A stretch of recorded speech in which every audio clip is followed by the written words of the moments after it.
Hey, John here. Welcome back to the show. So I think about this on a regular basis, but I imagine for the uninitiated, messages like today probably feel like dirty lumps of coal in their stocking because there's no fizz, no bubblegum BS, no hype, no sizzle, nothing to get wet in the shorts about. But to the savvy, I think they recognize the truth in them. Take this email that I got from Jerome just the other day.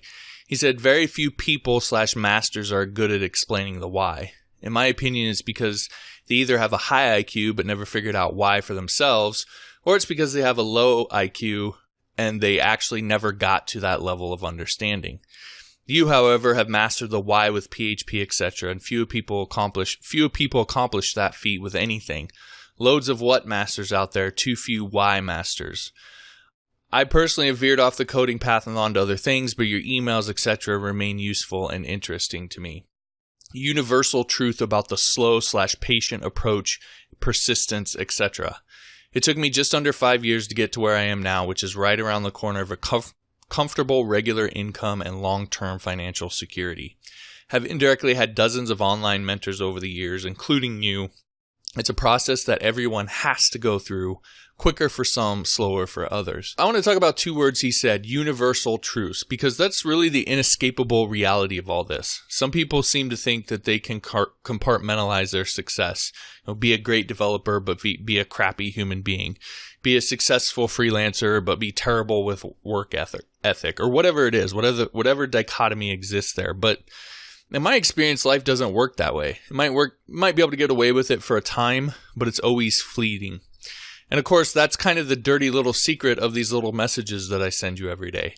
Sure, they're about coding or freelancing or business or whatever the subject happens to be, but really there's a deeper purpose. It's about character. It's about who you are as a person.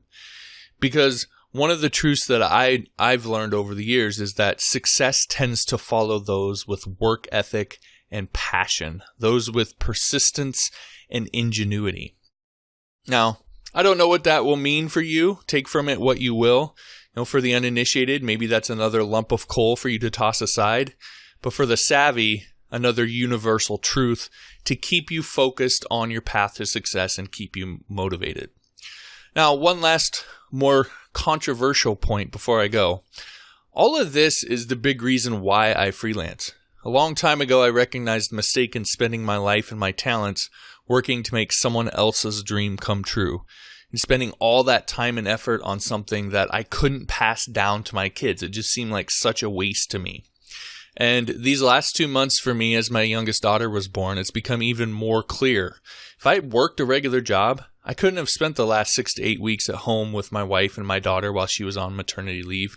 I wouldn't be here now watching her sleep as I record this. I couldn't homeschool my kids, and my kids would essentially be raised by other people, which I've met other people, and I'm good. If my kids turn out bad, I'd rather it be because of me than because of somebody else. So take this as yet another lump of coal, if you will, but whatever you're doing now, find a way to make it your own, to stop building someone else's business, someone else's life. Stop making their dreams come true and start building your own, something your kids and your grandkids can benefit from.